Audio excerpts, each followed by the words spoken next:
All right, welcome everyone. This is Re-Education, an anti-communist introduction to the far left. My name is Karlyn Borysenko. For those of you who might be new to me, I'm an industrial organizational psychologist who has gone on a little bit of a journey to become an investigative journalist and an undercover journalist following the radical revolutionary far left in America. Now, why is that important that I'm an industrial organizational psychologist? Well, I do think that one of the things that I bring to the far left that a lot of people that are analyzing the left don't bring is I understand how to analyze social systems. I understand how to analyze group dynamics. I was one of those people that would go into organizations and do training about corporate communication and team building and things like that. I've analyzed a lot of teams at a very high level to understand the psychological dynamics of the team. And so that is very well applied to the far left in a way that I don't think many people are doing, because I don't look at the far left and just go, these are a crazy bunch of kooks. I don't look at the far left and call them mentally ill, because quite frankly, they're not. I know people don't like to hear that, but that is the truth. I don't look at the far left and instantly scream narcissist. And by the way, I studied narcissism in the workplace and workplace bullying for about 10 years. And so if anyone was going to be screaming narcissist about the left, it probably would be me, but I'm not, because the real far left is actually much more complicated than that. And the advantage of looking at work like I'm trying to do it and engaging in this type of analysis is that I do tend to take a much more nuanced approach to how I analyze the group. And I'm doing this based on 4 years, over 4 years now, going undercover inside their networks, inside their subcultures. I have watched probably at least 5,000 hours of video of far left training and activism and education and events over the last several years. I don't work based off of clickbait content that's taken out of context that makes its way around the internet or that usually makes its way onto the news media. I work based on what do the full trainings say? What does the full scope of evidence say? I analyze information across many different groups on the far left. And so I believe the analysis that I've developed about the far left that we're dealing with in the country right now is unique. I think it's the most robust analysis on the market. And what we're going to be doing here today is I'm going to be walking you through just some of my experiences with the far left, and I'm going to articulate to you, assuming that everyone here is kind of a beginner, and maybe you might have some notion that communists and socialists do exist in America because you've seen people on Fox News or you've seen Donald Trump talk about it. I'm going to bring you inside the real far left, and I'm going to show you what's actually going on. My position on this is that I do believe the far left is a very big problem, and I believe it's a bigger problem than most people understand, because I don't think that people are looking past the surface level of what's going on the far left a lot of the times. They're not going into their meetings, they're not listening to how they're organizing. And when I've been doing these things, one thing jumps out at me every single time, which is it is terrifying how organized they are. It is terrifying how focused they are. It is terrifying how many events they have, what they're actually teaching each other. These are things that you never see on the mainstream media. These are things that you never see anti-communists actually cover. And we go into them. I go undercover in person, but we also do deep dives into the far left on my channel almost every single day during the week. And so I hope this piques people's appetite for people who are new to the far left and socialism. I'm going to give you a little taste today of what you need to know about the far left to understand their language. And I'm going to tell you a little bit about some of my experiences. And just to make sure people know my bona fides, because again, there might be a lot of new people watching this, I have actually gone undercover with the far left in person multiple times. I'm going to show you a couple examples of those. The first time I ever went undercover with the far left, it was at a conference called the Collective Power Conference at Hampshire College in Western Massachusetts. And basically, this was a far left socialist reproductive justice conference. What you're seeing here are actually photos that I took at the conference inside an abortion tour, where they taught me how to have a self-managed abortion, bleed my unborn child into a toilet with the help of an abortion doula. And then at the end, I got to go and worship at the actual abortion shrine. Sometimes, you hear right wingers talk about how the left worships at the altar of abortion. Well, guess what? I've actually seen an abortion shrine. I've seen it in person. This was my first ever experience. And the question I got asked when I went undercover at this event was, Karlyn, was the shrine about worshiping the soul of the baby?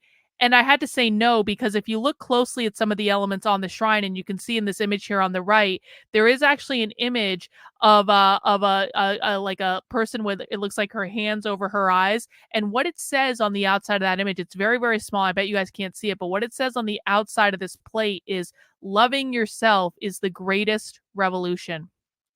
So that was my first ever experience undercover with the far left. I have to say, I am a pro-choice individual personally, but I have to say this almost made me pro-life because of how blatant and how aggressive the left was about abortion, how they really have no, it doesn't seem like they have any semblance of humanity, and abortion and reproductive justice is at the focal point of their strategies around abolishing the gender binary, which we are going to get into a little bit later. Well, that wasn't enough for me, and several months after that, I decided to go undercover at the biggest far left event of the year, and that is the Socialism Conference. Now, for those of you who are new, obviously this recording is happening in July 2025, but where we've actually just finished covering the 2025 Socialism Conference. So if you missed that over on my YouTube channel, we actually did 3 full days of coverage of the Socialism Conference. The Socialism Conference is one of the biggest far left activist events of the year. Far left socialists from all over the country fly into Chicago, and they basically spend several days meeting with each other and planning and organizing and stuff like that. I went undercover at the event 2 years ago. And, you know, when you're in undercover at socialist events, they do make you wear a mask. I did have to wear a disguise. I even wore a chest binder. I got brand new glasses for the occasion, because apparently the only thing that you have to do to make sure people don't recognize you in the real world, if you have a YouTube channel on the internet, is just get a different pair of glasses and no one knows who you are. It is actually a pro tip. It does actually work, which is crazy in and of itself. But I want to share with you, just to give you an idea of some of the things that come out when I go undercover at these events. I want to share with you a couple of recordings that I took just with a little USB stick in my pocket. And the first recording is of the then president of the American Library Association. Her name was Emily Drabinski. She is no longer the president of the American Library Association. She has now been seceded by other non-binary people. The American Library Association is basically the professional organization for all librarians across the country. And Emily is a confessed Marxist, and she went around saying right after she got elected to be the head of the American Library Association that she couldn't believe a Marxist lesbian had, you know, been elected to this role and everything. Well, I happened to run into Emily at the Socialism 2023 conference. It was actually a little bit of an accident. And what happened was, I was in a session listening to other people talk, and Emily came up to the microphone during the Q&A session. And I want to play you just a recording of what Emily said. Now, it is a little bit hard to hear because this was on a USB device in my pocket, but you will be able to see the words on the screen. Let me just play this video real quick. So this camera will be followed by the camera in the green, followed by the camera here. Hi, I'm Emily, and I'm a librarian. I just want to say thank you so much. I just want to say thank you for bringing up libraries and classroom libraries, but also school libraries of all kinds, public libraries and higher education libraries who have been under attack in similar ways. But I think your point that public education needs to be a site of socialist organizing, I think libraries really do too.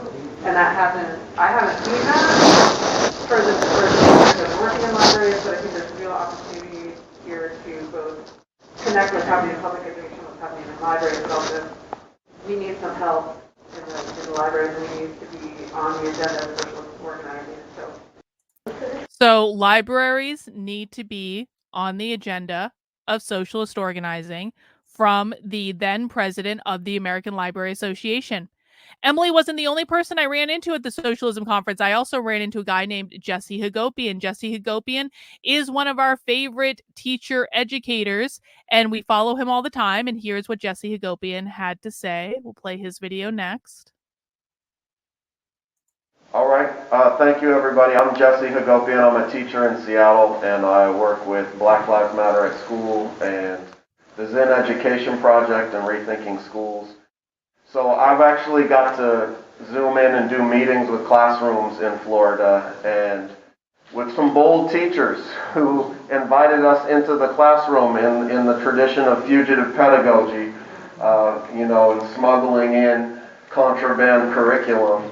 showing the film, The Rebellious Life of Mrs. Rosa Parks, and then having us come and discuss systemic racism in a state where it's illegal. And so that rebellion is inspiring to me, and telling teachers in my state to do this work, if they can do it in those conditions. So what you heard Jesse Hagopian saying just then was essentially Jesse Hagopian is a high school teacher in Seattle, or he was a high school teacher in Seattle. He seems to be a full-time socialist teacher activist now, but at the time he was a high school teacher in Seattle, and what was going on was teachers in Florida, where you might think woke curriculum is banned because that's what Ron DeSantis tells you, but there were teachers in Florida working with Jesse Hagopian to actually Zoom Jesse into their classrooms and have Jesse teach the curriculum that was banned in Florida. So the teachers had plausible deniability to say, oh no, it's not us that's teaching it. We're not teaching these things. But they were Zooming in someone from across the country to teach the materials that they couldn't teach. This is called fugitive pedagogy or smuggler pedagogy. And this was talked about openly at socialist events that I went undercover at. Another event that I went undercover at was at the University of Colorado at Boulder.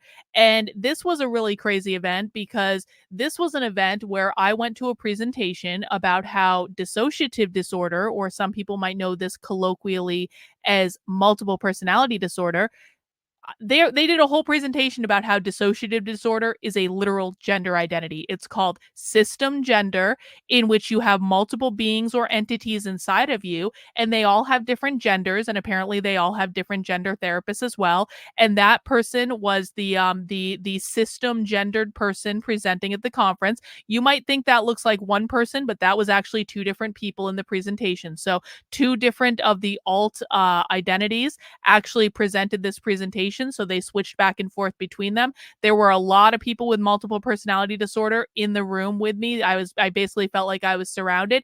It was a very interesting experience. This was, of course, all taxpayer funded at the University of Colorado. But the good news is that a week after I showed this presentation to the world, because I recorded the whole presentation, you can actually find it on my Substack, you can find it on my YouTube channel.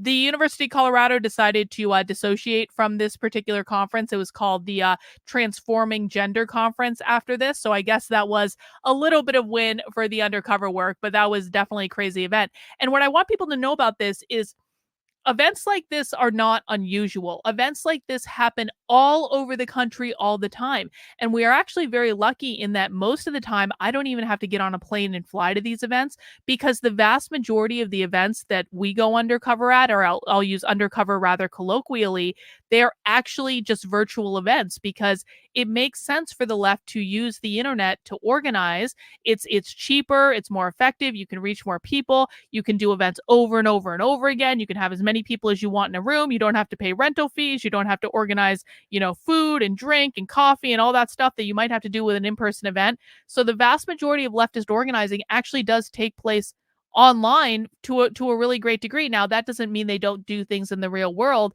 Of course, we see things like the Zoran Mandami campaign in New York City. They're out knocking on doors and making phone calls, just like any other political campaign does. In fact, they're knocking on a lot of doors and making a lot of phone calls. So I don't want to make it seem like the left doesn't do anything in the real world. They do a lot of things in the real world, and certainly those are events we want to cover. But in terms of understanding what the left believes, in terms of understanding what they're doing, how they think, how they operate, how they're communicating with each other, how they're organizing, we have access to so much information on the internet. We have access to more information than we can ever watch. And so most of the work that I do is just spent watching the presentations, listening to the language they're using, listening to the tactics they're talking about using, because when the left puts presentations online, they're not doing it to market to a mass audience. They're doing it to communicate with each other.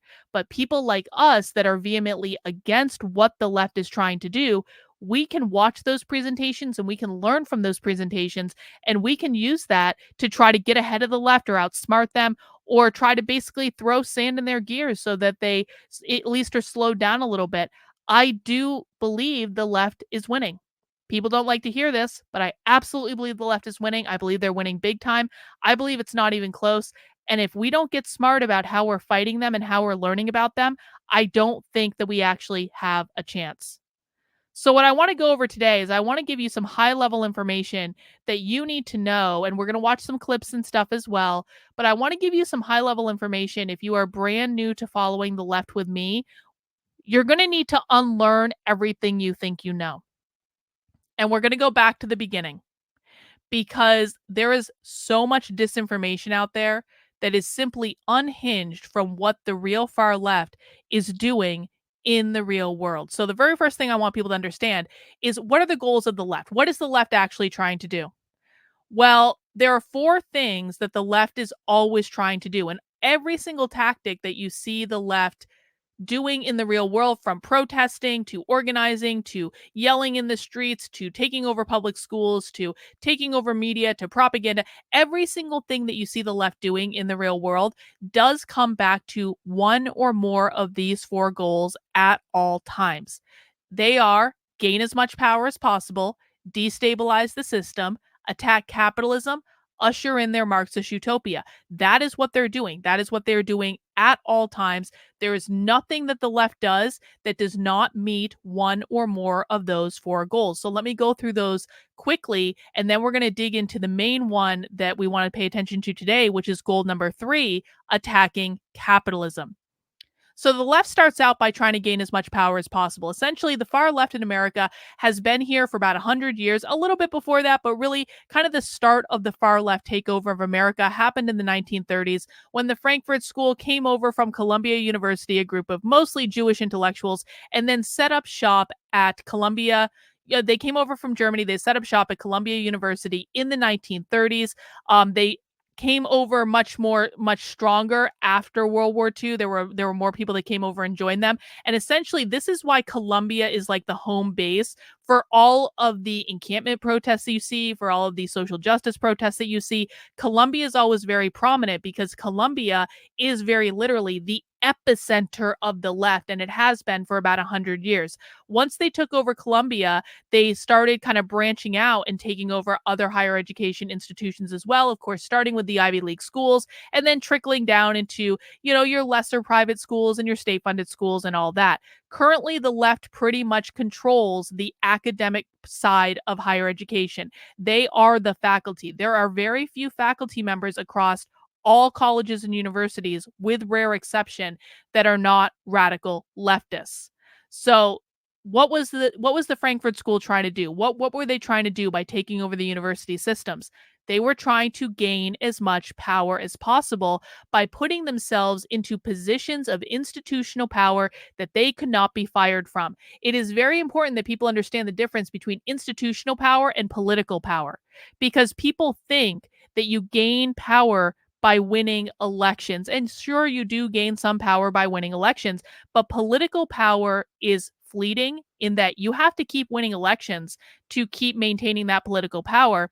You can be replaced literally at any given time, and you're always at the whim of what the voters want you to do, which Trump is finding out right now may or may not be aligned with what you actually want to do as a leader. So positions of political power are fine, but what the left understands is that you have to gain positions of institutional power to have long-term impact. Because when you get into a faculty role, especially a tenured faculty role at a university, it is very difficult to get fired from that role.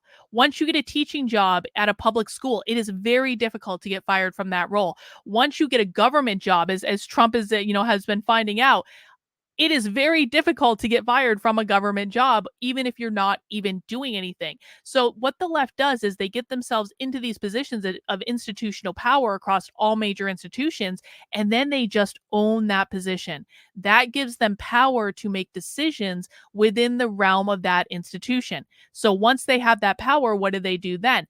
Then they work on destabilizing the system.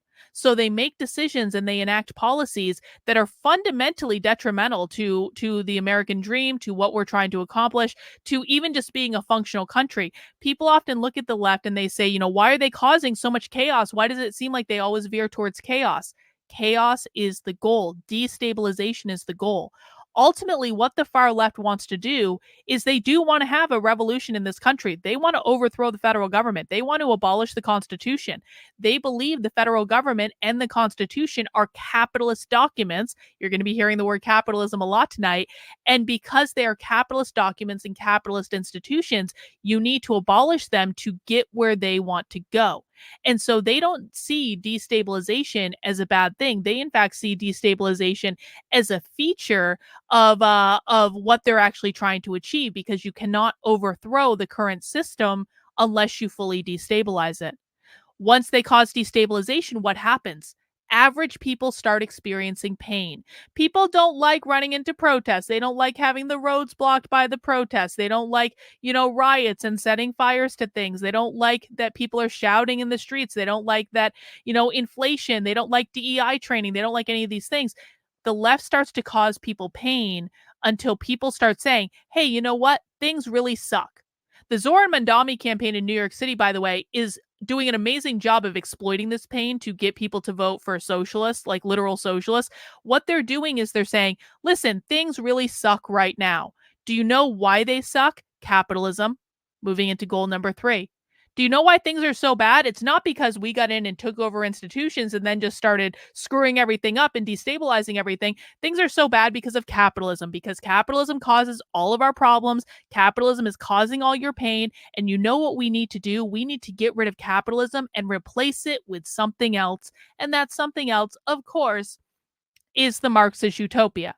So those are the 4 goals that the left is working on at all times. And you might say, Karlyn, what about this? What about that? What about that other thing? No. These are the 4 things that they're trying to do at all times.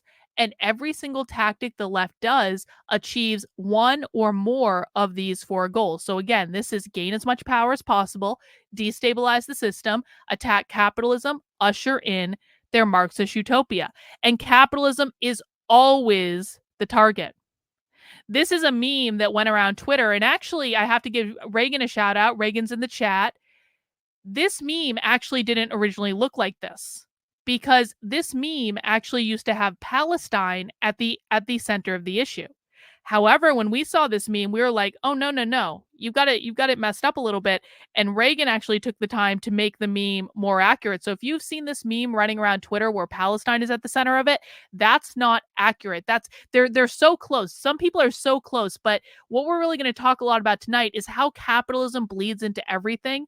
And this is the piece that most people don't understand. When we're talking about racism, that's a function of capitalism. When we're talking about the patriarchy or gender, that's a function of capitalism. When we're talking about masculinity, white supremacy, that's a function of capitalism. Palestine is even a function of capitalism. The environmental stuff, climate change, that is a function of capitalism. Settler colonialism, which is why the left doesn't like Israel, that is a function of capitalism. All of these issues are fundamentally connected because the left believes that capitalism, which they define very, very, very specifically, causes every single problem. So this slide is a slide, and you can see this is actually a DSA image. And this slide was a slide that I got out of a conference that was sponsored by the community college system in California, where they're flat out laying it out. And this person's talking about, what do I mean by liberation? Liberation means working collectively to guarantee us all housing as a human right, food is a right, movement is a right, universal healthcare, universal childcare. The left believes that if we can just take all the resources, all of the private property, all of the money in society right now, and we use that to, like we're going to buy all the houses, or we're going to procure all the houses, and we're going to distribute the houses so that everyone has a place to live. We're going to distribute all the food. What could go wrong with having the left in control of the food supply? We're going to make sure we manage all healthcare, universal healthcare for all, no private doctors, no private insurance, universal childcare, no parental rights for everyone. We're going to talk about that. The left believes that literally all the problems we have in society are caused by capitalism. And they believe that if we can just get rid of capitalism, all of these problems will be solved. And when you hear them say the term liberation, liberation is always, always, always, always, always the goal with the far left. And they will say this flat out. Now, I want to play you a video. This video, I just want people to get a sense of like how ridiculous it is sometimes to hear the left talk about these things. And it always makes me laugh because people on the right used to always tell me, Karlyn, the left never talks about capitalism. Why are you always talking about capitalism? The left never talks about capitalism. Well, guess what? If you actually listen to the left, they talk about capitalism literally all the time. And I promise you, we're going to play you so many clips tonight where you're going to hear them talk about this. Once you start hearing it and once you start noticing the pattern where this is the thing that is at the focal point of what they're doing all the time, you will never hear things the same again. So this is actually a training that I infiltrated not too long ago, a couple weeks ago. And this was actually an organizing call for the Mayday Strong organization, which is an organization that is led by the National Education Association, the teachers unions. And these are some of the people that are organizing protests all over the country right now. Actually, there was a protest today called the Good Trouble protest. They weren't really involved in that, but you are going to see other protests that the Mayday Strong Coalition is organizing. And predominantly, these are the protests you're going to see the teachers unions involved in, like the Chicago Teachers Union is very involved with this group. This was an organizing call they had a couple weeks ago, and I want to play you the video of this lady talking on the call, and you guys are going to freak out. And it was so great. Okay, here she is.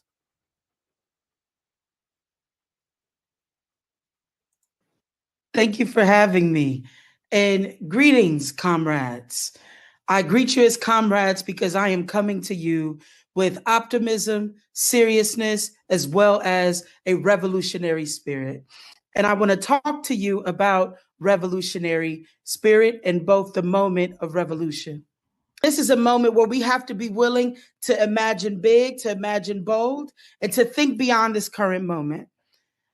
A sobering reality is that we got here because the thing right before it led us to it.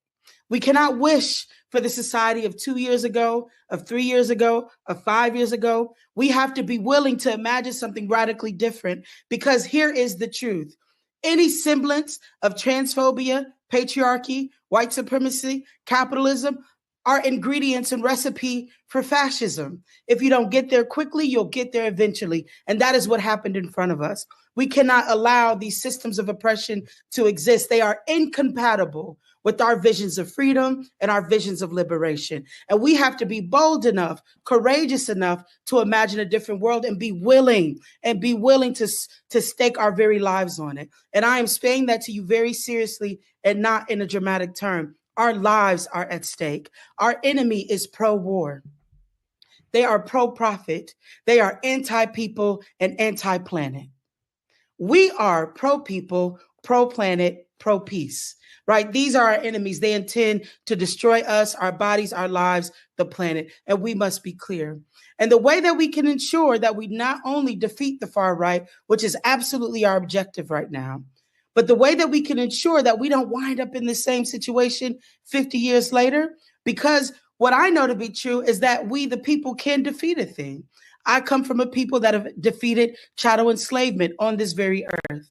I come from a people that have defeated Jim Crow as an institution. I come from a people currently battling the prison industrial complex, and we will defeat that. So I am confident in our ability to defeat a thing. What I am agitating and challenging us on is to not only to show up to defeat the thing, but for us to be the ones to fundamentally transform society so that 20 years from now, another generation of us isn't facing fascism again.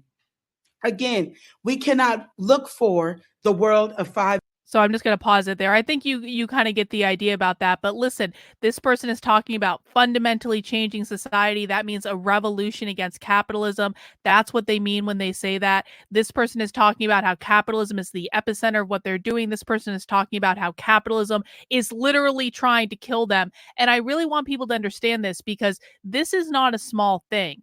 And we're going to talk specifically about what the left means by capitalism in a moment here, but it's really not a small thing because think about what happens when you have an enemy that you very literally believe is going to kill you and is going to kill every member of your family. That is what they believe capitalism is doing. And so we're going to get into the introduction of what does capitalism actually mean. I do want to remind people that that if you have questions at any point during this presentation, please feel free to put them in the Q&A tab. You can find the Q&A tab at the top of the webinar module here. You can distinguish between chat and Q&A. Please put all questions in the Q&A tab. I will take questions at the end, so it's better to just put the questions in when you have them rather than wait until the end. But let's get into a definition. So what explicitly does the left mean when they say capitalism? And I want to make sure people understand this. My argument is not that capitalism is a perfect model. I think that capitalism, there are many critiques that you can make of it, but we have to have those conversations on a different day, because part of the problem is that your definition of capitalism as a non-leftist, as an anti-communist, it is probably different than what the left's definition of capitalism is. So you can come and say, I can critique capitalism too for reason X, Y, B, and Z. Good for you. That has nothing to do with what the far left believes, and it has nothing to do with what the far left is doing. So you got to step outside of your feelings on this one. You got to step outside of your lived experience, because our goal here is to understand what the left actually believes, because their behaviors happen based on what they believe is true. When the left says capitalism, they are explicitly defining it as private property ownership. That is what they are defining it as. Now, when they say private property, they are referencing bourgeois property, or property that can be used to create generational and privatized wealth. Wealth that is exclusive to you, wealth that is exclusive to your family. What they are not talking about are things like your computer or your phone or your car or your pets or things like that. This is a trick that the left tries to play with people, because one of the things that the left will do is they'll say, don't worry, we're not going to take your stuff. We're not going to take your personal property. We're just going to take your private property. Don't worry about that. Like, you can still have all your stuff. We're just going to take the private property, and then that's going to, or the bourgeois property, they might say. And so what they're trying to do is to trick people into believing that it's really not as bad as you think it is, but it is that bad. When the left is talking about bourgeois property, they're talking about basically anything that you can use to amass a large amount of individual wealth. So here are the things that the left is going to do. And I have them on video saying every single one of these things. We are not going to be able to watch all the clips tonight, but you have to trust me that I do have this on video, and you can find it either on my Substack, on my YouTube channel, stuff like that. If you're looking for a specific video, you can always ask and I can try to get that information to you. When the left says private property ownership, here are the things that the left is going to eliminate if they ever get into power. They're going to take away your ability to own a home. They're going to take away your ability to own land. They're going to take away your ability to own a private business, whether or not that private business is big or small. They're going to take away your rental properties that you might use as a landlord or an Airbnb, because they don't believe landlords should exist. They are going to take away your parental rights over your kids. If you don't understand that one yet, just put that one in your back pocket. We're going to talk about that one, but they do consider parental rights over children to be a form of private property, because they believe that if you can pass generational wealth from parent to child, that is a form of private property ownership. There are other reasons too.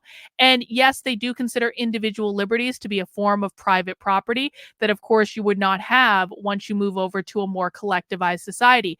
Other things the left is going to do is they want to get rid of all private healthcare. No private healthcare, no private insurance, no private doctors. They want to get rid of all private schooling and homeschooling, public schooling only that's available to everyone. They want to get rid of all private energy and gas providers. So essentially, they're the ones that are going to tell you where you can go, how much gas you can have, what traveling you can do, stuff like that.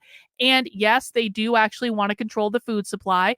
They want to get rid of all private farms. They believe that farmers are some of the original capitalists, because farmers were some of the original people who privatized land in order to make personal wealth on it by having farms. So they believe in collectivizing all food production, which of course has gone just really, really well all throughout history. That has never been problematic at all. They also have an idea about getting rid of private kitchens within households, so that you would get all your food at the community canteen and you would always eat with the community. And yes, I have them on video saying this. But what the biggest thing that people need to understand is, to the left, capitalism is not just an economic model. capitalism is also a cultural model. And this is what trips most people up when it comes to the far left is you think of capitalism and you think, oh, I go into the store and buy stuff, that's capitalism, or there's price gouging and that's capitalism, or, they want to control the means of production, whatever that means today. I mean, I don't even know how people still buy into this means of production thing, because quite frankly, we don't live in a factory-based society anymore. Yes, factories do still exist, but we live in a time where you can create things very, very simply with very few resources. And so the whole means of production argument of the left controlling the factories, it's kind of an outdated model based on the Industrial Revolution, but a lot of people think that that's still the goal. What most people don't understand is that capitalism is also a cultural model with things that uphold the capitalist nature of our society. And when I say capitalist nature, I mean things like individualism and meritocracy. And we're going to look at a few things later that I'm going to demonstrate this. But I do just want to make sure that people really understand this. We're going to watch this clip from one of our favorite socialists. Her name is Mary Bowman. Mary Bowman is actually a professor of nursing at DePaul University in where is that? Minneapolis, I'm pretty sure. Mary Bowman spoke at the Socialism Conference a couple weeks ago, or a couple years ago. But she spoke a couple weeks ago too, actually. And I want you to hear what Mary Bowman says is the ultimate goal of what the socialists are trying to do, because it is actually very serious and they are very serious about it. Let me just get up her video. Here we go. And yes, ultimately, and if that wasn't clear from the end of my talk, that will require a revolution. We cannot be free under capitalism. We cannot be free in this society as long as any person is in prison, as long as any person is denied health care for something necessary. No, that will never be free. So we cannot be free until everyone is free. What Mary is saying there is that we as a society will never be free until we are liberated from the oppressive nature of capitalism or private property ownership. Now, in order to understand capitalism as a cultural model, because yes, it is the abolition of capitalism and the far left's goals for the economy, are those dangerous? Yeah, absolutely they are. But far more dangerous to me is how the left views capitalism as part of the cultural model. And so I want to start to bring some of this into focus. What does capitalism have to do with racism? What does capitalism have to do with gender? What does capitalism have to do with the nuclear family? If you learn these three things, you will understand more about what the far left believes and what they're trying to do than pretty much anyone else on the internet. And the biggest thing that gives people the most trouble when they start understanding the far left is that when the left says things like whiteness or white supremacy, they are not talking about skin color. Now, I'm not going to argue that there aren't trickle-down impacts that create what some people call a so-called anti-white society or anti-white people who are against white people. I'm not going to argue that doesn't happen. However, what I want you to understand is we can't take the trickle-down notions of, quite frankly, retarded people in society who believe this is about skin color and apply that to the larger group. Because I have watched literally thousands of hours of leftist training. I have almost never or very, very rarely heard them talk about white people. In fact, I've heard the opposite. It's much more common that I hear that black people can be considered white, that whiteness is about who owns the power structure, that whiteness is related to property ownership. And I'm going to show you some examples of that. And what you're seeing is that they have equated whiteness with the idea of productivity, individualism, meritocracy, all of the things that uphold our society that is more about, creating an individual experience rather than being a part of the collective. So let me break this down. Here is what the left believes. And when I tell you what the left believes, I'm not saying you have to agree with them, but I'm saying that our goal here is to understand them so that we can actually learn how to speak their language. And whether or not you agree with them or whether or not what they believe pisses you off or you have a debunk for it, it doesn't really matter because your feelings are not going to change what the left actually believes and the premise that they're operating from. So, what the left believes is is that capitalism, which is defined as private property ownership, created slavery in the United States because slavery is the ownership of people as private property. Okay? Everyone understand that. Capitalism, private property ownership, created the institution of slavery, which is the ownership of people as private property. Slavery then created something called systemic racism, which is the system that upholds racism, if we just break it down. You might also hear it referred to as institutional racism, the institution that upholds racism. And when they are talking about systemic racism or institutional racism, they're not talking about your skin color. They are talking about capitalism as the system or the institution that upholds racism in our society. And finally, they believe that abolishing capitalism is literally the only way to get rid of racism. We will not solve racism in this country until capitalism is abolished.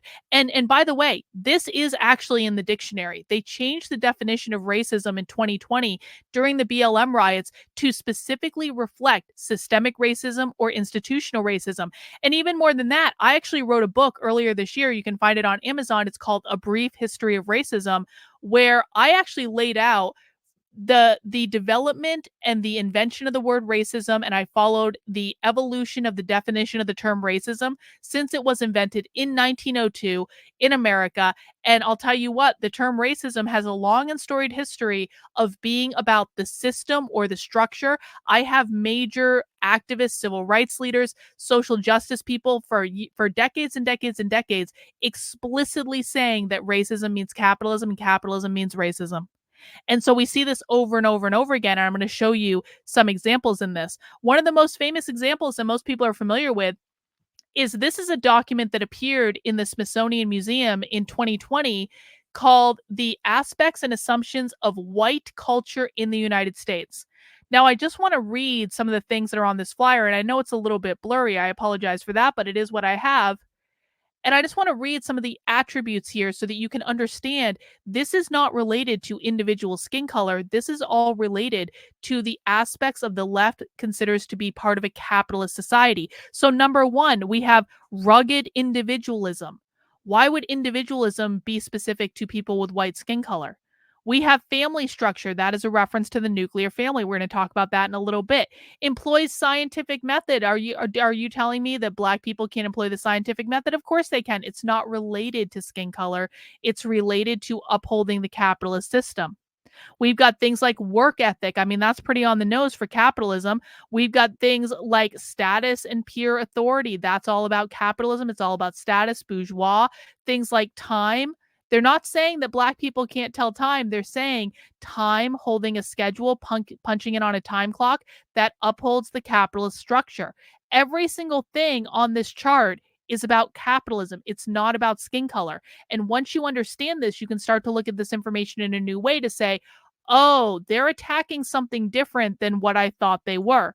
You can also look at just the articles that they write on their websites. This was on NPR. This was back in 2021.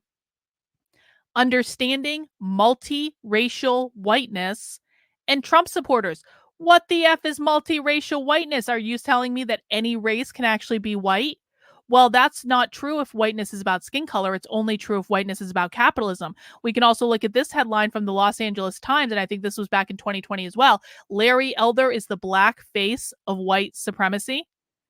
How can someone be the black face of white supremacy? He's literally black. Well, Larry Elder is a capitalist. Larry Elder is part of the bourgeois, part of the property ownership class, and that is why Larry Elder can be the black face of white supremacy. Now, I don't want you to take my word for it. As always, I want you to listen to Cheryl Harris. Cheryl Harris wrote the seminal paper called "Whiteness is Property." This is a very famous paper on the far left. She published it in Harvard Law Review in 1993.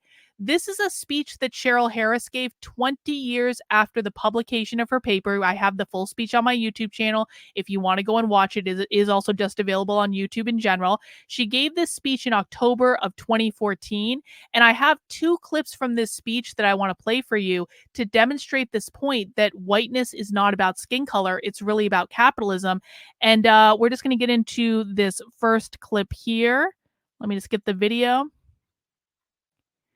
And this first clip is literally going to say that whiteness is not about skin color. Listen. Whiteness is not a skin color or even a racial type.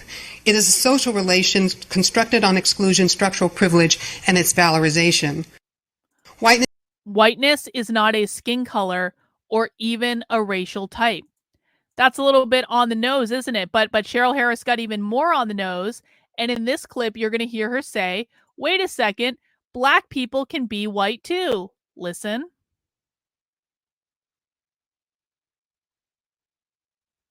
Secondly, post-racialism's commitment to protect some value in whiteness, however relative, what Derek Bell called the promise not to be the face at the bottom of the well, it coexists with expanding whiteness to encompass non-whites. And I think Chuck was alluding to this a little bit yesterday. Post-racial whiteness is conditionally available to persons of any racial group, even some blacks.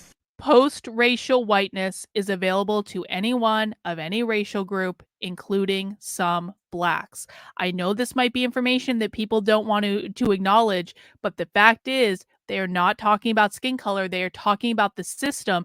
That's why it's available to some blacks, because Black people can start businesses too. This is a poster that I got in a socialist magazine. I actually got this magazine at the Socialism Conference in 2023 in person. And it is a quote from Angela Davis. Angela Davis is one of the patron saints of the far left. Racism cannot be separated from capitalism. I don't know how it could be more clear, but actually they did make it more clear, because this year, and this book actually just got presented at the Socialism Conference a couple weeks ago. This is a book by Arun, and it literally, the title of the book is "What is Anti-Racism and Why It Means Anti-Capitalism?"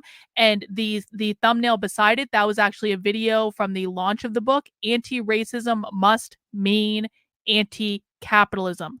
The left is very, very clear when you start listening to what they're saying. This is an example of when you're going to see, oftentimes what you see the left doing is when they talk about slavery, when they talk about racism, they intermix it with capitalism over and over and over again. This is one of my favorite videos. This is a video of a teacher education trainer named Dina Simmons. Dina Simmons made tens of thousands of dollars providing consulting services to the Cambridge, Massachusetts school district. You can see the Cambridge, Massachusetts school district actually publicized her on their Twitter feed. This was back in 2022. I wanted to play you this video of Dina where you hear her talk about capitalism and slavery, capitalism and racism, and whiteness. She talks about it interchangeably, almost as though they are the exact same thing. Based on the people that we're citing here, Angela Davis, Ruth Wilson Gilmore, and others, that a lot of their work is inseparable from anti-capitalism. Is abolitionist teaching anti-capitalist by nature?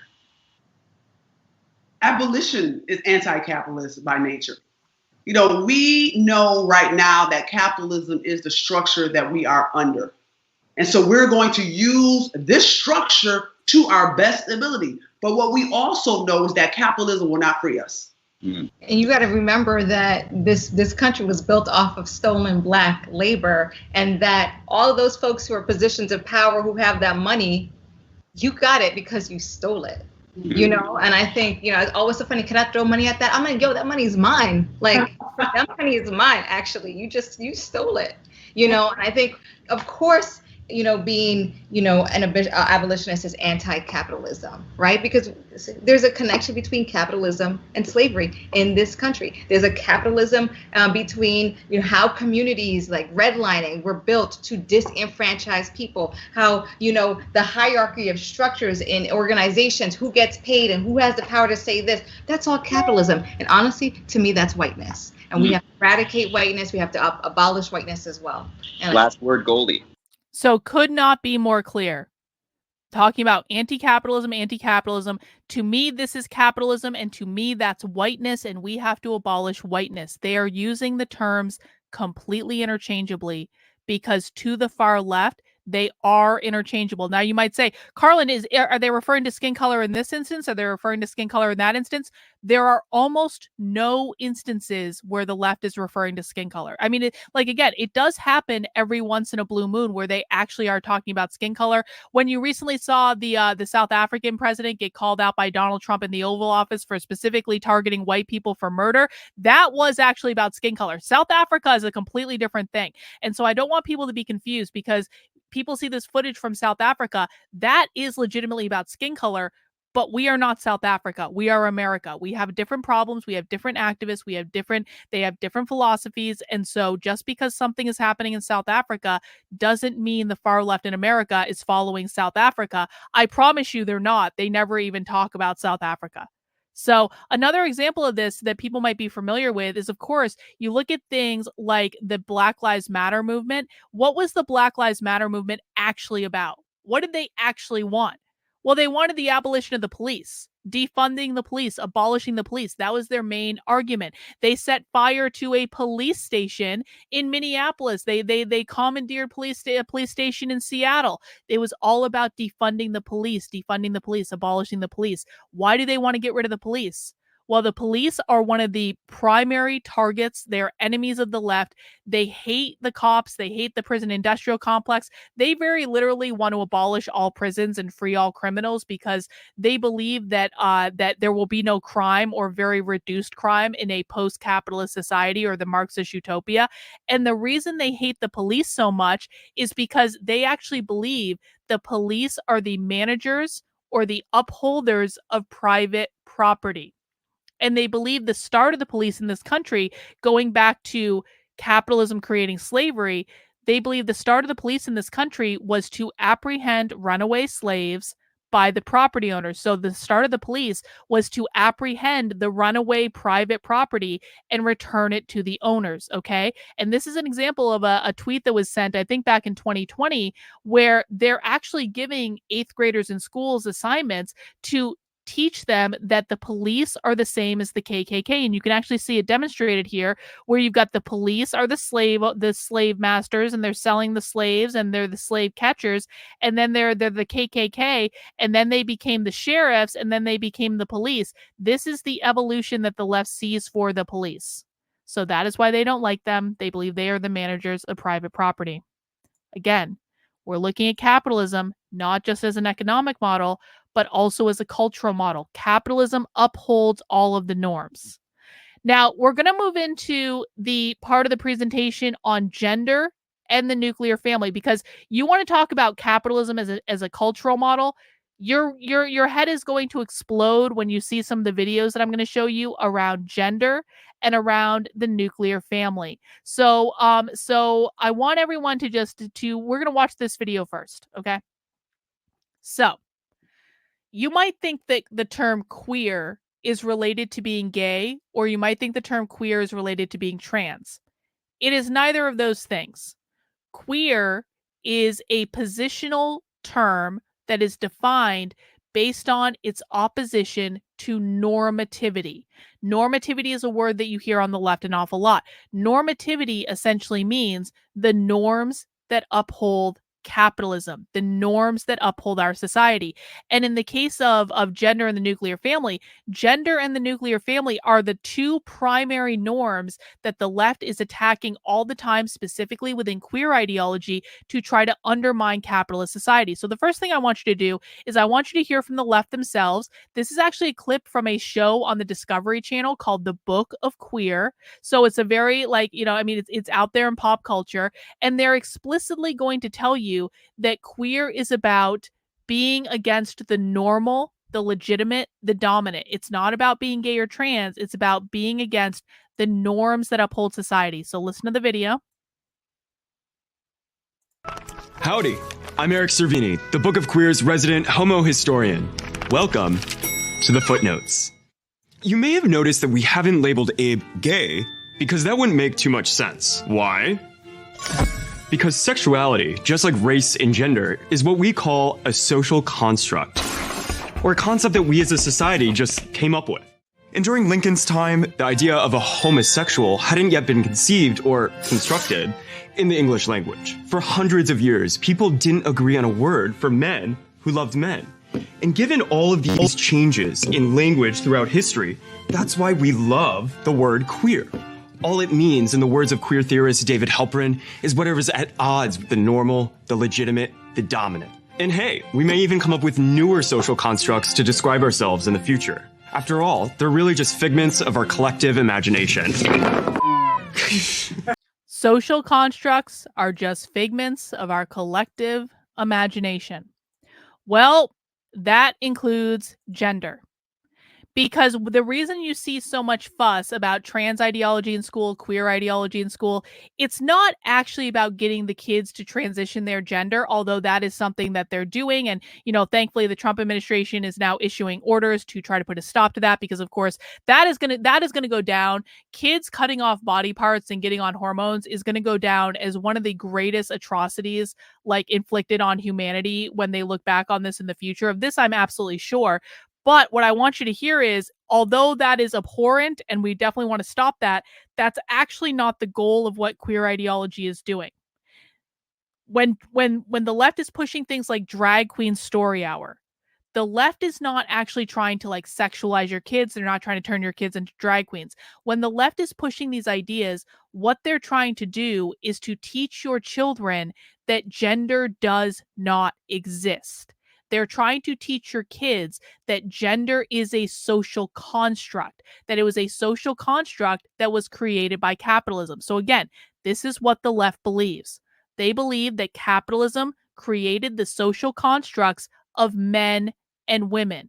The social constructs are what you call the gender binary. Gender binary just means men and women, and there are two, and you are one or the other.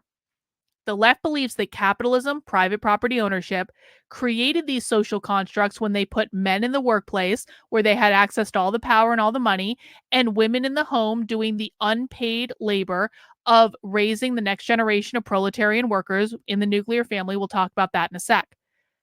The goal of the left, the primary goal, is to abolish the gender binary, because they believe that these are just fake categories that were created by capitalism. They want to abolish the idea of men, and they want to abolish the idea of women. And this is really important for people to understand. People think the left hates women. They want men and women's sports, or the left hates men because they're doing all this toxic masculinity stuff.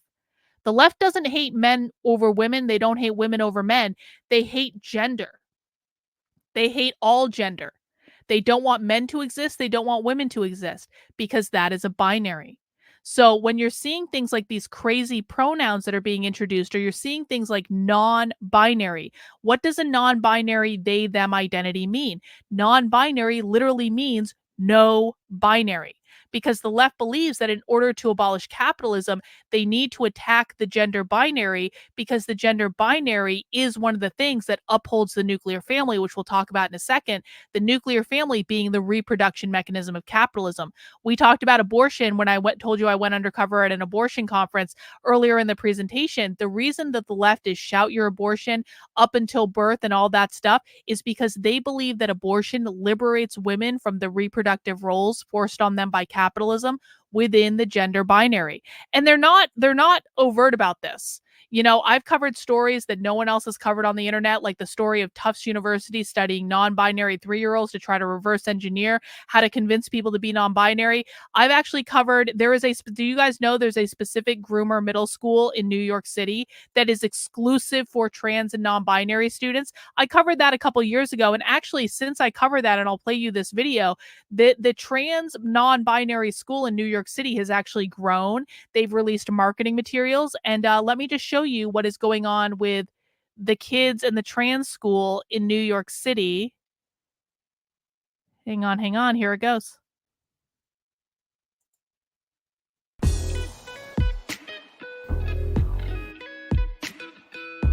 Transformative Schools is a visionary after-school program serving trans kids here in New York City. We're a team of trans and queer teachers trying to start a trans school. As far as we know, we're the only program serving LGBTQ youth in New York City under the age of 12. And the dream is to grow from an after-school program and be a middle school for trans kids, a home away from home here in New York City.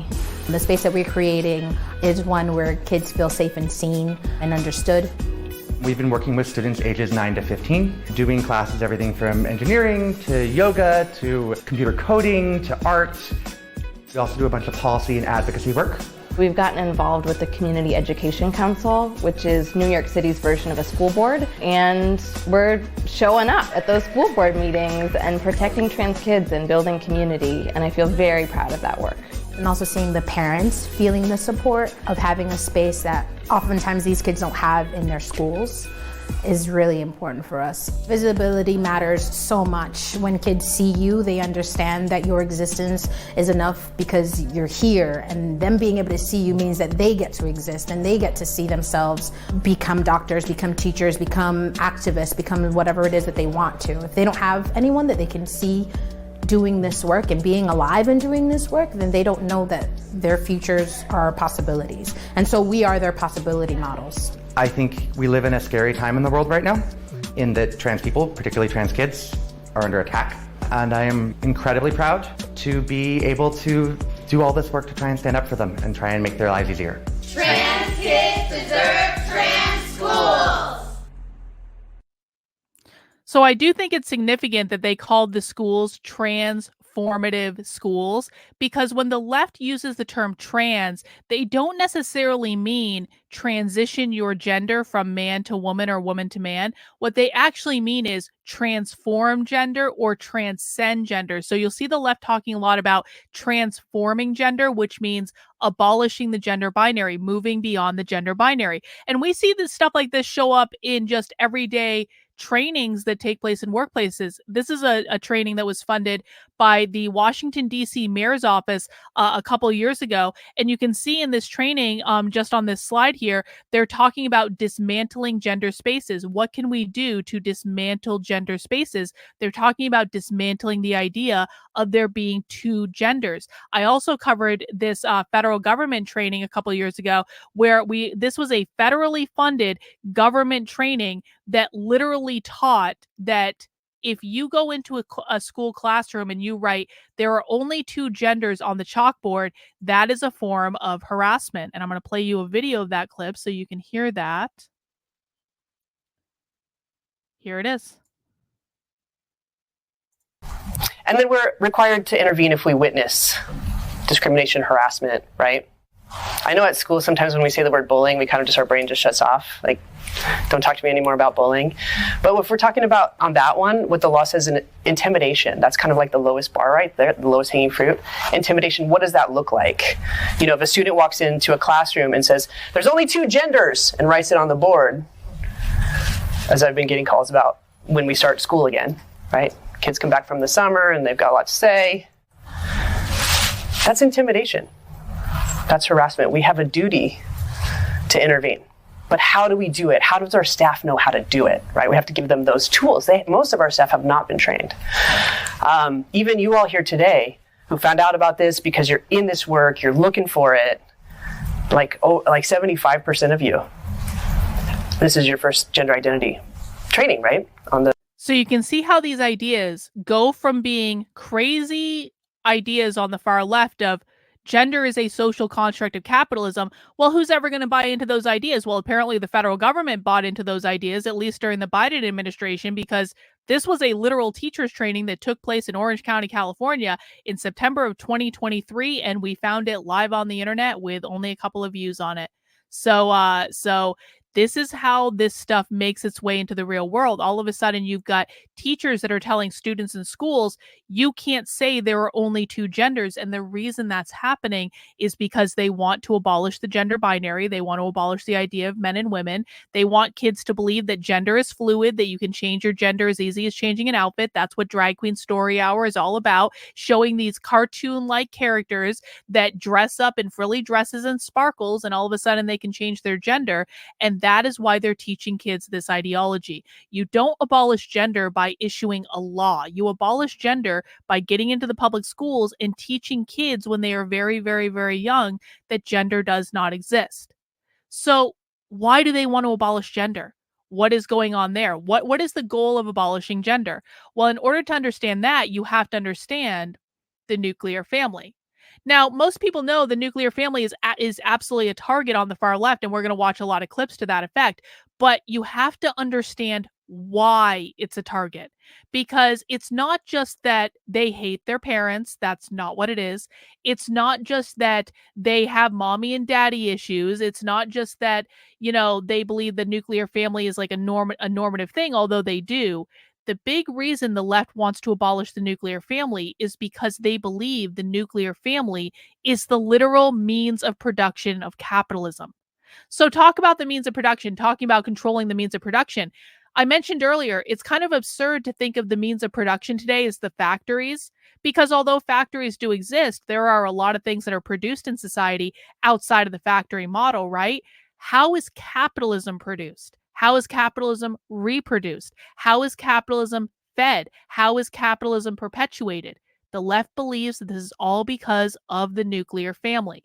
This is something called social reproduction theory. Social reproduction theory says that social systems will reproduce themselves until they are abolished or until they are disrupted.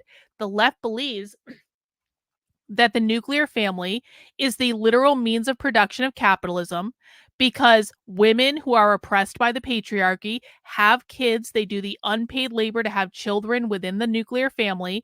Those children are going to be the future oppressed workers of the capitalist model. So basically, the nuclear family is going to raise these kids with capitalist values, like you have to go out and get a job, and that teaches the children that they're going to be the future workers under capitalism. They're primed for this when they're kids, and so that's one of the ways the capitalist model is being perpetuated. But they also believe that children are considered to be a form of private property when parental rights exist. They believe that children should be raised by everyone in the community rather than in the privatized model, because this is about passing generational wealth from parent to child. And this is quite literally where all of the attacks on parental rights comes from. It comes from this idea. We know that parental rights are under attack all over the country. There are all sorts of states passing laws that give the schools more power over the kids than parents do. Most of this is related to trans surgery, transing kids, queering kids, stuff like that. Trans minors protected from parents under Washington state law. This is an article that appeared in The Atlantic, says children are not property. The idea that underlies the right-wing campaign for parental rights. It was funny because when I was reading this article originally, I'm like, this was written by a socialist. This was obviously written by a socialist, and only a socialist could write this article. Well, guess what? At the end of the article, the author's like, I'm a socialist, like flat out in the article. I was like, yeah, of course you're a socialist. Like this is a socialist mentality. And you can see when you get over to the far left and you start looking at their books, these are two of our favorite abolish the family activists. We've got Emmy O'Brien and Sophie Lewis. Emmy O'Brien very literally wrote a book called Family Abolition, Capitalism and the Communizing of Care. Sophie Lewis has written multiple books about abolish the family, including the Manifesto for Care and Liberation.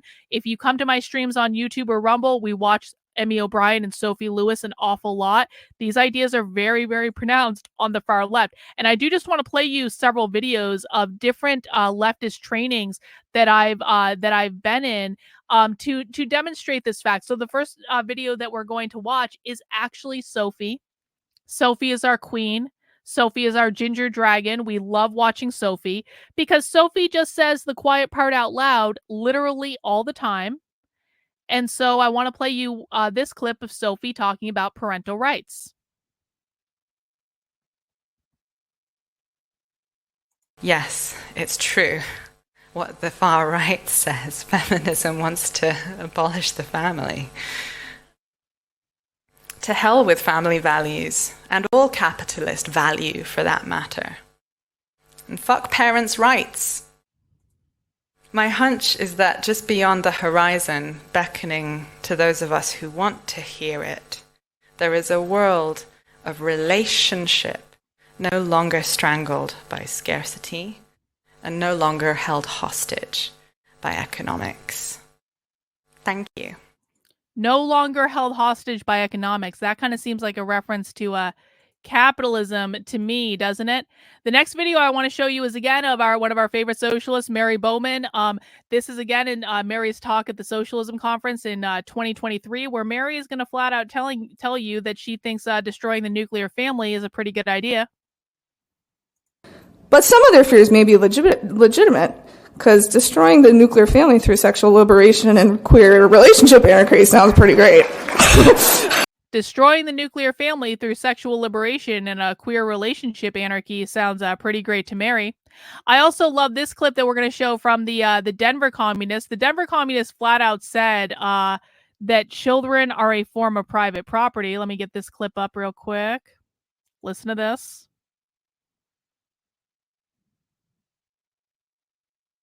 It's important to get the politics straight.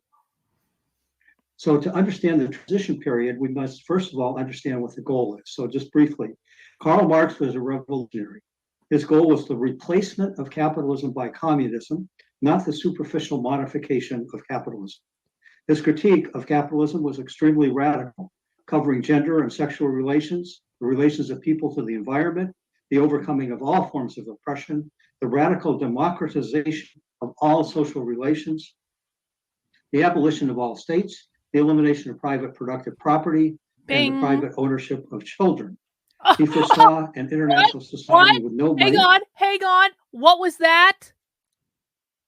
What did he just say?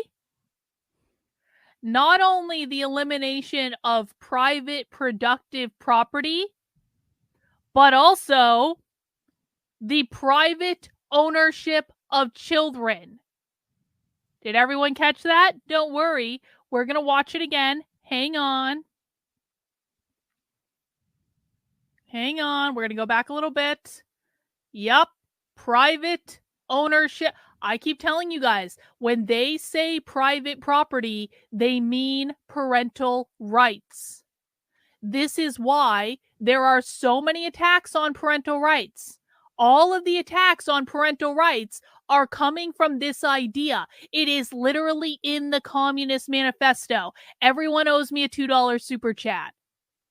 Let's get this clip.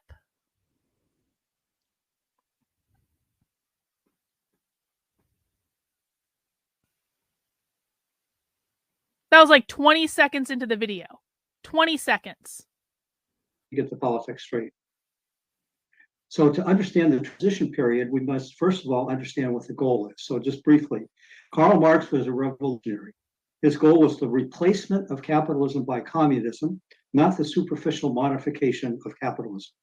His critique of capitalism was extremely radical, covering gender and sexual relations, the relations of people to the environment, the overcoming of all forms of oppression, the radical democratization of all social relations, the abolition of all states, the elimination of private productive property, and the private ownership of children.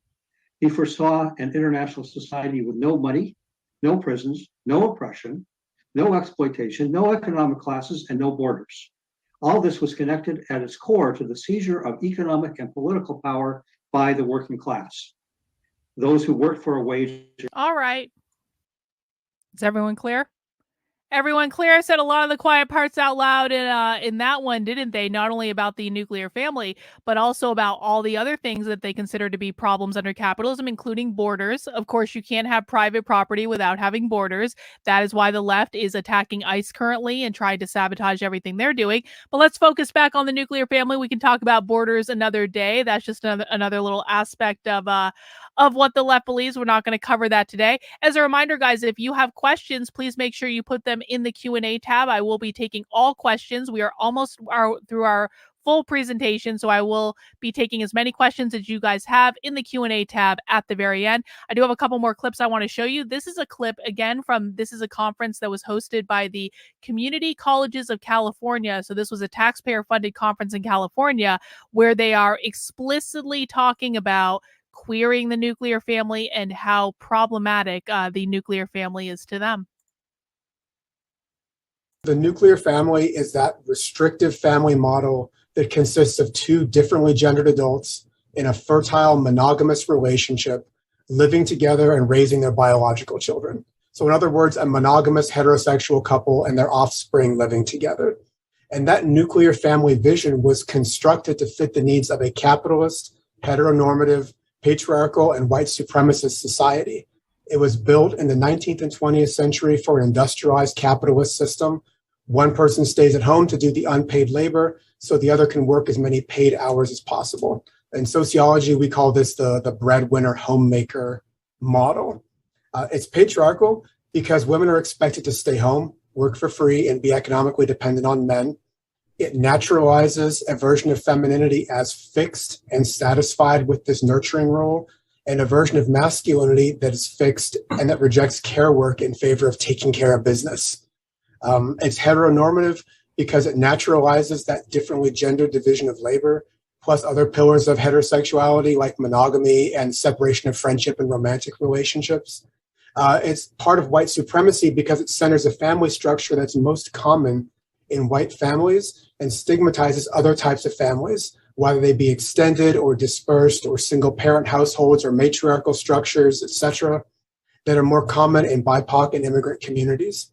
These traditions have deep cultural and emotional significance, but are too often viewed as pathological because they deviate from this nuclear model.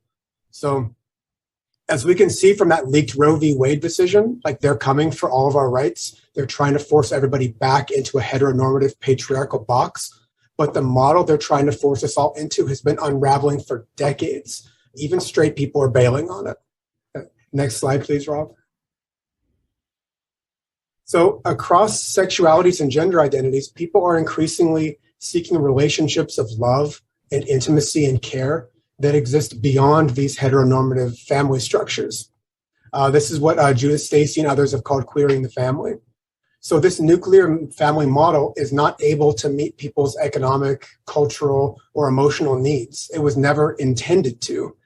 Capitalism has turned that breadwinner homemaker model into the dual earner model.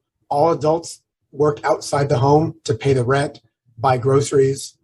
Women are expected to work the second shift for free, cooking and cleaning, bathing kids, etc. And you're expected to pay for childcare because you're gone all the time. Okay, so you can see them talking there about, again, this is pretty overt. They see capitalism and the nuclear family to be directly related. The last clip I want to show you, just to beat this dead horse, this is actually a very recent clip that I just got a couple weeks ago. I infiltrated an organizing meeting of the Seattle Revolutionary Socialists where they were talking about queer liberation. And wouldn't you know it, but the abolition of the nuclear family was at the center of queer liberation. So again, when they say queer, they're not talking about being gay or trans. They're talking about an anti-capitalist far-left political ideology that is designed to fundamentally destabilize normativity. You just heard in the previous clip, they're talking about cis heteronormativity. It basically means the same thing.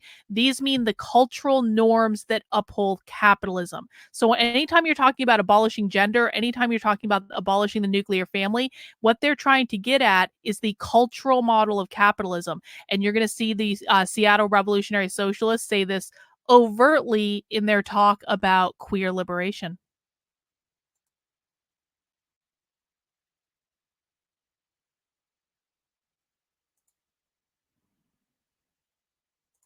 The existence and acceptance in society of queer and trans people is a threat to the social narrative that the ruling class uses to uphold the structure of the nuclear family, an exploitative structure they created for their own ends. They attempt to uphold that structure by propagating narratives that women and men are inherently different from each other by nature, that sex and gender are the same thing, and that people who transgress these fabricated boundaries are at best sick and at worst predatory. In a word, bullshit. Where it is that the origin of like oppression of queer people, both trans and also gay people, there's a common origin, and in terms of the nuclear family being a very useful tool for reproducing new workers and having a system in which to train them through specifically women's oppression in the form of making them handle, like the term you used was reproductive labor, which is a term that we Marxists use to describe just like everything that it takes to train and raise and otherwise prepare the next generation of workers after they're born. I hear a lot of rhetoric online and especially, in right-wing circles of like abolition of the nuclear family, and they want to come after traditional gender roles and traditional nuclear family and like one man, one woman and the kids and the dogs and the 2.5 fences or whatever it is.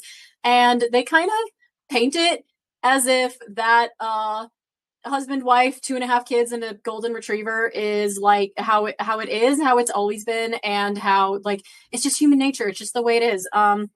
But when I first kind of started, exploring Marxism and read Engel's book on the origin of the family, it really is, you think about the nuclear family, and it was essentially created to send men to work in factories for low wages and high output, and then was meant to keep women home, isolated, so that they can't independently organize, and then also, raising the next generation of workers so that they basically have a complete endless flow. And when you look at the nuclear family like that in an honest lens, abolition of the nuclear family doesn't sound so big and scary. And it's these little pieces and these little,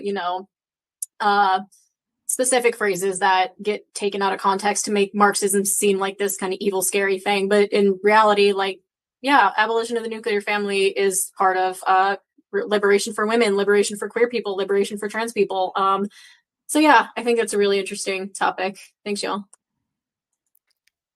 So the reason I wanted to play that clip in particular was, you just hear, once you hear these clips back to back over and over and over, and again, I have a massive archive of these clips. I have some of them archived on my Substack. We have a lot of them on the YouTube channel. I have thousands of hours of this stuff documented via Socialism Saturday, spy streams, things like that. But once you hear the clips back to back to back, you really start to understand this is not about anything other than a constant and perpetual attack on capitalism. And going back to a slide I showed you at the beginning of the presentation, let me just get it up real quick.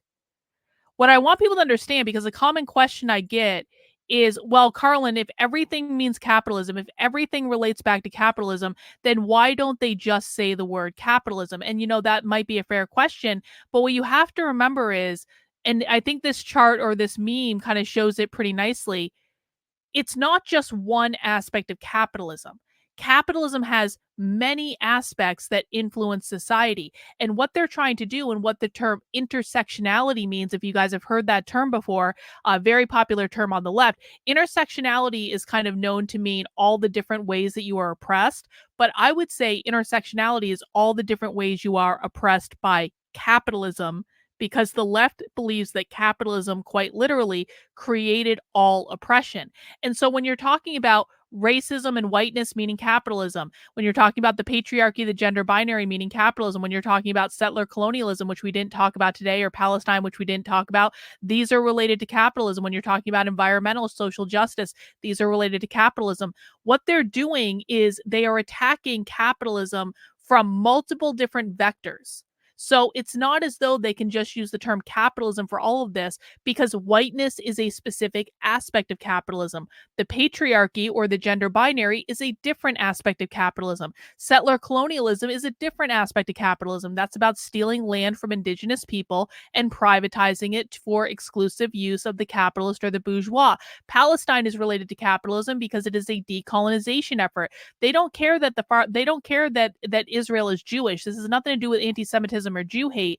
The reason the left supports Palestine is Palestine are seen as the oppressed people who are rising up against their capitalist oppressors. Environmental justice and climate change, they believe that the constant pursuit of the profit motive by capitalism created climate change. It created this environmental emergency that is very literally going to kill us all. So they can't use the term capitalism for all of these things, but yet every single one of these things, when you dig in deep about what the left believes, every single one of these things always comes back to capitalism. Now, we didn't get a chance to cover all of these things today because I am trying to do a shorter introductory presentation for people who are new to my work. But there are places we can talk about all of those issues. But what I want people to really walk away with is this. If you learn nothing else from the presentation, I need you to wrap your head around this idea. And then even when we get into other areas like environmental justice, or like the borders, or like settler colonialism, or like what's going on in Palestine, or like reproductive justice, if you understand this component of it, you will understand what the left is doing.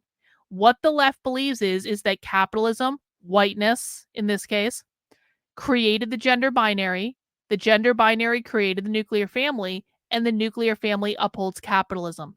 And if you understand this, if you understand that all of these ideas are inextricably linked, that all of these ideas come back to the abolition of capitalism, which they define as private property ownership, you will understand the left. Now, I know this might be a little tricky for people to wrap their heads around. And again, please make sure you're putting questions in the Q&A tab. If you're feeling confused, if you're feeling like this is a lot of information, I can completely understand that. But if you can get down to this core point, everything else about the left will become clear at this point. So I hope I've done a good job of making that case. We are relatively on time. I will stay as long as I need to answer as many questions as I can. As always, you guys will be getting a copy of the recording after the presentation if you have to take off. Just a couple more quick things, though. Now, if you want more information, I do actually have a longer introductory class. So if you would like more information, you can actually find the longer How to Speak Socialist class, which has some of the clips that we watched in this presentation. It also has different clips. It has information about Palestine. It has information about borders. It has information about a couple other subjects that we didn't touch on today. You can find the How to Speak Socialist on-demand class over on the Substack, Karlyn, Karlyn, .substack.com, and just click on the How to Speak Socialist link at the top of the recording, and it will take you right to this presentation. It's right at the top of the page. This is 4 hours long. It goes much more in depth into clips and stuff like that. I did see a question come into the Q&A tab of if I will be redoing the How to Speak Socialist class live. Yes, at some point. But for right now, just access the on-demand class, and it's fine. I see Anonymous Weirdo in the chat says, sorry I'm late. Thank you, Karlyn. I'm glad you found Adam Green. I appreciate your work, and I hope I can find a recording of this presentation. Yes, every single person who is registered for this presentation, if you're listening right now in the live presentation, you will be getting a copy of the recording. I will also put the recording up on the Substack, and please share it, guys. Please share it. I want to make this information as widely available to as many people as possible, because once you learn how to speak the language of the far left, it's just really impossible to not see what they're doing in the world. Couple other resources, and I'm just going to leave this up as I answer your questions. Here are places you can find me. I stream on YouTube, Rumble, Kick, and X Monday through Friday at 5 p.m. Eastern Time. I also do Socialism Saturdays on Saturdays at 6 p.m. Socialism Saturday is a dedicated show to covering the radical revolutionary far left, but I do often cover them during the week as well. The weekly show is kind of like, it's a mishmash of different types of content.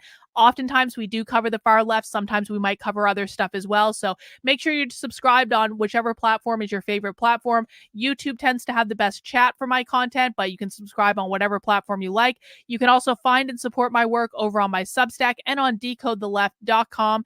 I am 100% funded by people like you, and I want to thank everyone who made a donation when you signed up for this webinar. Of course, I want to make my content as free to as many people as possible. The way that I'm able to keep so much of my content for free is because you guys voluntarily support what I'm doing, which I really appreciate. So if you are in a position to financially support my work, please sign up for a monthly or annual membership on my Substack. That is my number one way to support my work. That is Karlyn, Karlyn.substack.com. $8 a month, $80 a year. You guys keep me in business, and I can't do this without you. You can find other ways to donate to my work, including making a one-time gift over on decodetheleft.com/support. And I will be soon launching a nonprofit, so you're going to be able to make tax-deductible gifts for my work. It's not quite ready yet, but it will be very soon. And so there'll be more information about that.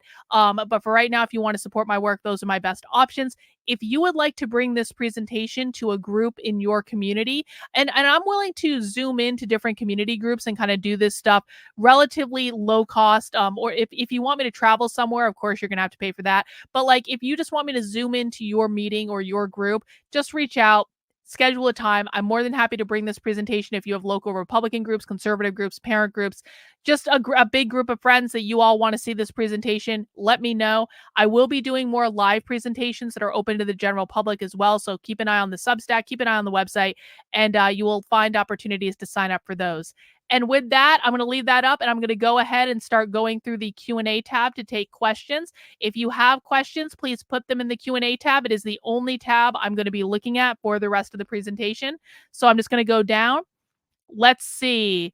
We answered Pete's question about the 4-hour How to Speak Socialist class. You can find that on demand over on the Substack. Thank you, Pete, for that question. Are they going to take away my guns? Actually, the left isn't really focused on taking away your guns, Morgan, to be honest. The left actually does buy guns. The left has socialist gun club groups. And so, honestly, the left is not really fighting the gun issue right now. They're much more focused on other things. I haven't even seen them talk about guns in a long time. Will they try to take them away? Yeah, probably. They want to overthrow the government and the Constitution, so they're probably going to try. But it's just not a big issue for them, at least right now.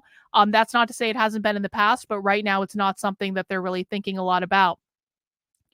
Tessa says, private property ownership. I think I remember you saying that they consider themselves to be the proletariat. Well, yes. Does that mean none of them own their homes or have small businesses? Would any of them consider themselves to be part of the bourgeois? No, none of them would consider themselves to be part of the bourgeois, but you have to understand that they are allowed to engage in capitalism as long as they're trying to overthrow it. So very few socialists I follow actually own their homes. I know that there's the big BLM scandal with them using donation money to buy homes, but you guys have got to understand that really is the exception. It's not the rule. It's kind of one of those things that muddies the water for everything else, because a lot of the socialists that I track and follow are very proud renters. Not that they believe landlords should exist, because they don't, but all the tenant right groups that you see all over the country, tenant right groups are socialists. They're radical leftists. And that the reason for that is they don't really believe landlords should exist. So a lot of them do rent. They don't want to be private property owners. That would not sit well with them. Could they do it? Yes, as long as they're using their time and their resources to try to overthrow the capitalist system. They are actually allowed to engage in capitalism. They're allowed to have businesses. They're allowed to sell stuff. They're allowed to buy property if they want to buy property. But you have to understand that this is all permissible based on the Communist Manifesto. The Communist Manifesto literally says we live in a capitalist world. You have to survive in a capitalist world. And in order to survive, you have to engage in capitalism. And as long as you're trying to overthrow the system, that's totally fine. So saying to a leftist like, oh, you bought a capitalist computer, or you have a business, or you're selling books, why are you selling books? It's not the own you guys think it is, because the leftist is going to go, well, I live in a capitalist society. I have to eat. I have to have a roof over my head. How do you want me to do that? I live in a capitalist society. So they are actually allowed to do that, but I do understand why you asked that question. Chris says, once organizations have declared that their goal is overthrowing the U.S. government, why are they not immediately declared a domestic terrorist organization and hunted down? Hey, Chris, I think that's a great question. It's not, sadly, a question that I can answer, because I am not in law enforcement and I'm not in government, and no one listens to me. So I have been showing videos of the far left talking about overthrowing the federal government for literally years. They have hundreds of thousands of views on Twitter. They've gone viral on multiple occasions. No one does anything about it. So I would love to be able to answer your question, but your question is best directed to Donald Trump and the Department of Justice and the FBI and whoever in the government is making those decisions, because that's not something I have power to do. My only job is to show up and to show you guys what's going on. And if the government wants to ignore all this because they're focused on anti-Semitism, then they're allowed to do that. And so I would direct your question there, but I appreciate that you asked it. Glow So Bright says, have you conducted research on Marxist non-state armed American factions? Most notable that exist are John Brown Gun Club, Socialist Rifle Association, Doll Squad. Yeah, so those I haven't done a ton of research into those factions, but you're right, those factions do exist. They are stockpiling weapons, they are training with weapons. Anyone that believes that the left does not own guns and that conservatives has all the guns, that is fundamentally unhinged from reality. The left is planning a violent overthrow of the government, people. I'm not joking when I say that. So yes, they have guns, and yes, we do occasionally watch them, but not all that much. John says, listening to the linkage of economics and culture seems to go beyond Marx's view of cultural flowing from economic superstructures. Has Gramsci's thought been a serious influence? So, okay, so what you have to understand, John, you're talking to me about what I call the dead philosophers. And I appreciate why you're talking about the dead philosophers, okay? So I think the mistake that a lot of people make when they're trying to study the far left is you immediately go to Marx, or you go to Hegel, or you go to Gramsci, or you go to even Foucault if you want to get into queer theory and stuff like that. You go to who I call the dead philosophers. These are people who wrote papers and manifestos, 50, 100, 200 years ago. And what you have to understand is the far left activist base, let me say that again. The far left activist base in the United States, they are not going directly based on the original documents. What's happened is what I call gain-of-function Marxism, which is that, yes, you have the original core philosophy, and yes, they do tend to read a lot of Marx, but just because Marx wrote something doesn't mean that's being applied on the far left today. Just because Gramsci wrote something doesn't mean that's being applied on the far left today.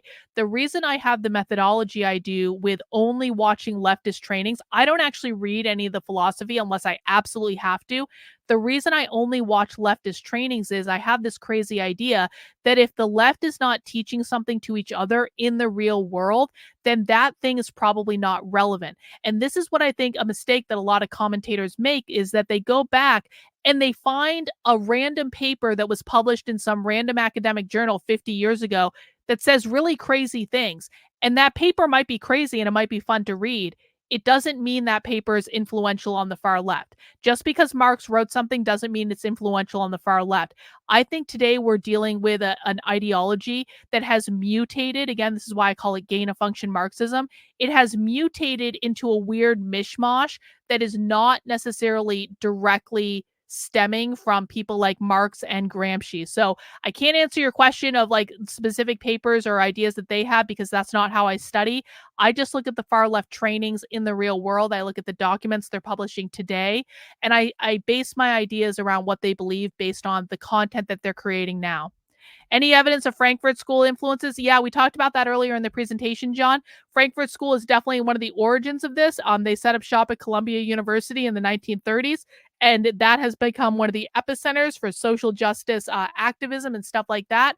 But we do focus on, what they're doing in the real world today, and no problem about the typos. I make typos all the time. Bob wants to know, Karlyn, would you please explain concepts of settler colonialism and decolonization in the rhetoric of the left in the context of higher education with demands to decolonize the curriculum? Oh, Bob, that's such an easy question.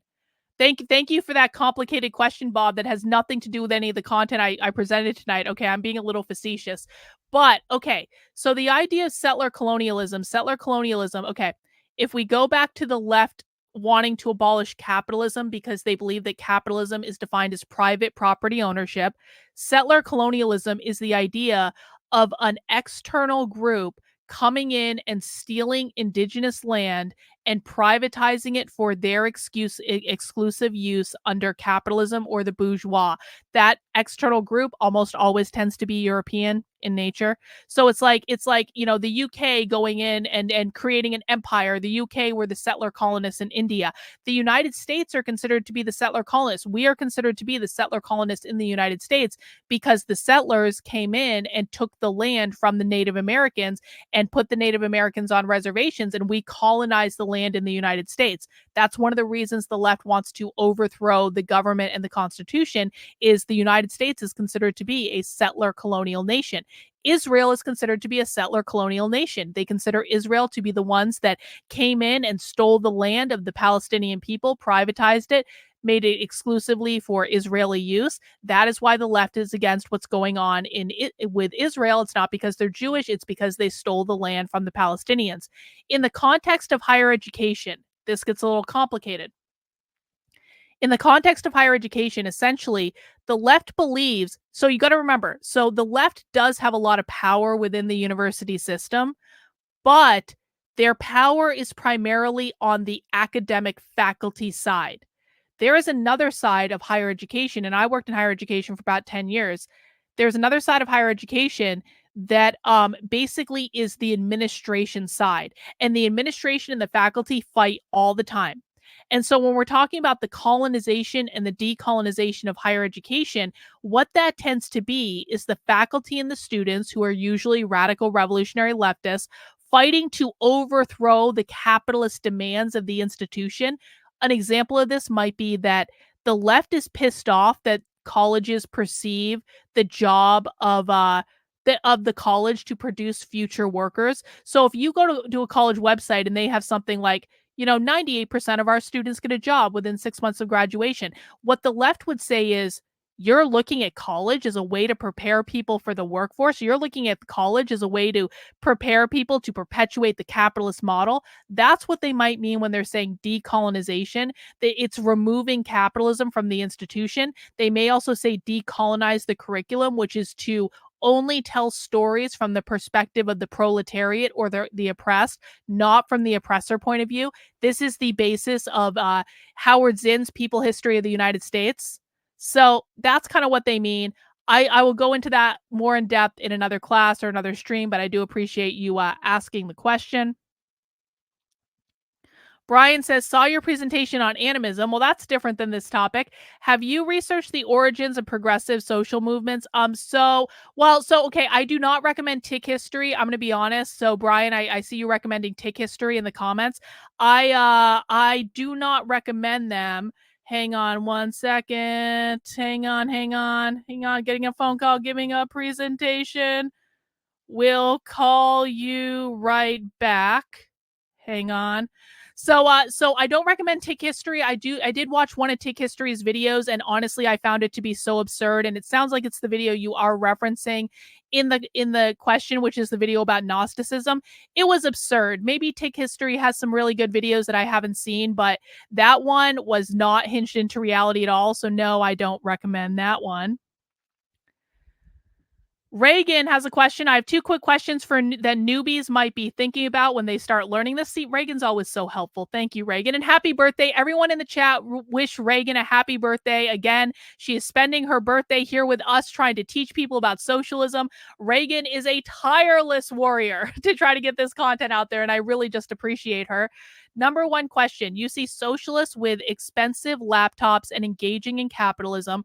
Why do they do this when they hate capitalism? Oh, and why can't they just move to a socialist place? So we kind of answered this question earlier. Socialists are allowed to have expensive laptops as long as they are doing the business of trying to overthrow the capitalist institution. Why can't socialists just move to a socialist country? Because they want to enact socialism here in the United States. They are never going to move to Venezuela. They're never going to move to Cuba. They believe that the United States needs to fall to socialism to get other countries to fall to socialism. They do want a global socialist world, essentially. Remember, the left doesn't believe in borders. Borders are private property. So they don't believe in borders. So, of course, they want socialism to be everywhere, because if socialism is everywhere, they think it has the most chance of success. So they are not going to leave to go to a new country. They want to do it in the United States, and that's part of what they're doing. Number two, aren't we dealing with a bunch of, Reagan, I love that you asked this question. Isn't the left just a bunch of losers and mentally insane people that don't have jobs? Not only do the left have jobs, the left controls all the unions. So the unions are a very big part of socialist organizing. It's not a subject we got into tonight, but the unions are a massive problem when it comes to socialist organizing. Now, not everyone in a union is a leftist, but everyone who controls the unions are leftists, and leftists utilize the unions all the time for to recruit and radicalize more people to their cause. So I appreciate you discussing that. Jane says, can you discuss the unions? I just did a little bit. Glow So Bright says, what is the common slurs used, such as calling perceived enemies Nazis, fascists, white supremacists, colonizers, and variants of crypto-Nazi?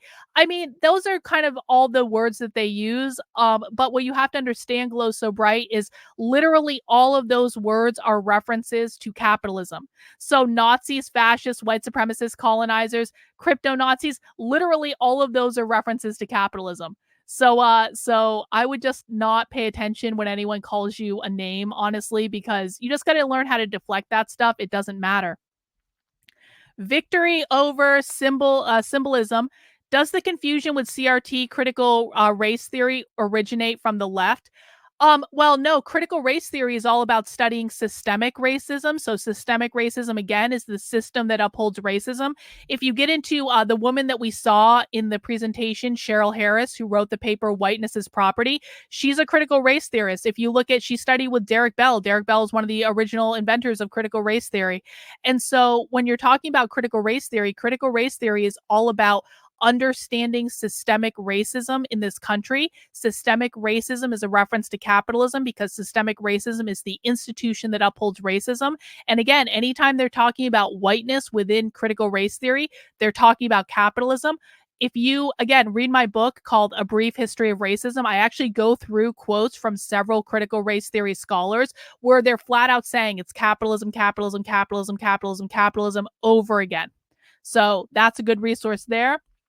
Who was Gramsci? Gramsci was the originator of the idea of the long march through the institutions. So the whole idea of taking over the institutions bit by bit over the course of decades, which is exactly what the left has done. That originated with Gramsci. That's not a topic I talk about a lot. And by the way, guys, the reason I don't talk about the philosophers, it's not that I don't think the philosophers are important. I do think they're important. It's just that there are so many other people covering that. So there are a million people who've written about Gramsci. There are really millions of people who've written about Marx and Engels and Hegel and Derrida and Foucault and even Butler, although we do cover Judith Butler quite a bit because Judith Butler's alive and she's still speaking. That's why we cover her, essentially. But because there are so many people who cover the philosophy, I took a different tactic with it, which is I want to cover what the left is saying and doing in the real world right now. And so that's the tactic that I took. And you know, for better or worse. Don't know if this got asked. This is Julianne and answered yet, but it seems to be a common question. Are they going to take away my toothbrush and my dog? So yes, it did get asked, Julian. This is the reference to personal property. So when I reference that the left says, I'm not going to take away your car, I'm not going to take away your toothbrush, I'm not going to take away your dog, that is the trick that they're playing between personal property and private property, where they're going to tell you, we don't want your personal property, we just want to take away the bourgeois property.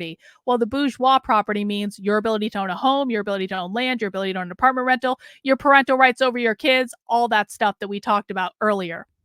So that does seem to be critical resource theory. I don't know what critical resource theory is, victory over symbolism. I've never heard the left talk about that. But I do know critical race theory, which is how I frame that question. All right. That's it, guys. That's all we have for Q&A. Thank you again for coming out for the live presentation. If I answered your question too quickly, or if you didn't get get a full explanation, or you're still a little bit confused, please do let me know. You can always contact me, DM me on Substack, DM me on Twitter. You can always come into the chats on my live stream and ask questions there. I highly encourage questions. What we covered tonight is literally just the tip of the iceberg. This is just an intro course. And so if you're feeling a little bit overwhelmed, that's perfectly normal, but just know there's a lot more to learn and I will do my very best to teach it to you. So thank you guys for coming out. I really do appreciate it. And I will see you over on the Substacks or the YouTubes or the Twitters. And if you can support the work I'm doing, please consider doing so. Again, becoming a member on my main Substack is the #1 way to do it. You can also make a one-time gift on decodetheleft.com/support and just keep showing up. And if you can't afford to financially support my work, share it out. Get it in front of as many people as possible. I would really appreciate it. All right, guys, that's all I've got. Take care, and we'll see you next time.